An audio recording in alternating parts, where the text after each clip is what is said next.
সরকার খাটা আজি আমার কেএমডি মিটিং হয়েছে এই কেএমডি মিটিংত আমার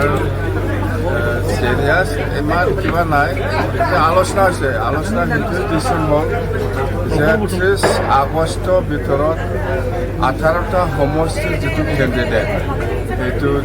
ফাইনেলাইজ হ'ব ডিক্লেয়াৰ দিয়া হ'ব সেইটো 1 নম্বৰ আৰু সমষ্টি ৱাইজত এজন এজনকৈ ইনচাৰ্জ দিয়া হ'ব সেইটো ফাইনেল মুঠতে যিহেতু কেণ্ডিডেট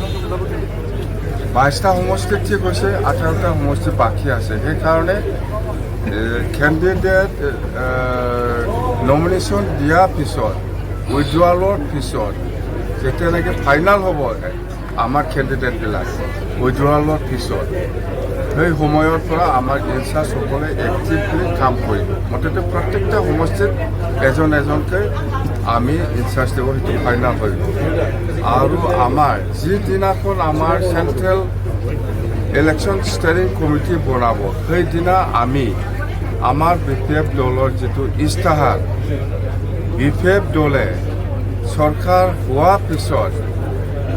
BTC বাকী ৰাজ্যক লৈ পেলাই যিখিনি প্ৰচাৰ কৰি আছিলে সেইটো আমি কেনেকৈ ৰাজ্যৰ মাজত লৈ যাব পাৰে সেইকাৰণে আমি আৰু ইস্তাহাৰত প্ৰচাৰ কৰিম আচ্ছা 2 তাৰিখে মাত্ৰ কম সময় ইমান দেৰিলৈকে যোৱাৰ কাৰণটো নাই এইটো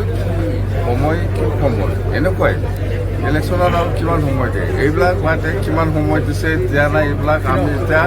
আমি ক'লেও একো নহয় যিহেতু সেইখিনি যথেষ্ট সময় বুলি আমি ক'ব লাগিব মুঠতে 2 তাৰিখে লাষ্ট যিহেতু নমিনেশ্যন সেইকাৰণে আমিও আজি 27 তাৰিখ 30 তাৰিখৰ ভিতৰত 18টা সমষ্টিটো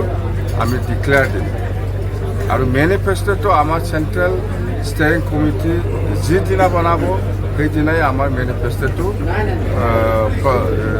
অপেন মানে কি কয় এইটো উন্মোচন কৰি দিয়া হ'ব আৰু এই মেনিফেষ্টোত সকলো জাতি জনগোষ্ঠীৰ যিমান যি মেমৰেণ্ডাম দিছে আমাক সেইখিনি আমি উল্লেখ কৰিম হাইলাইট কৰিম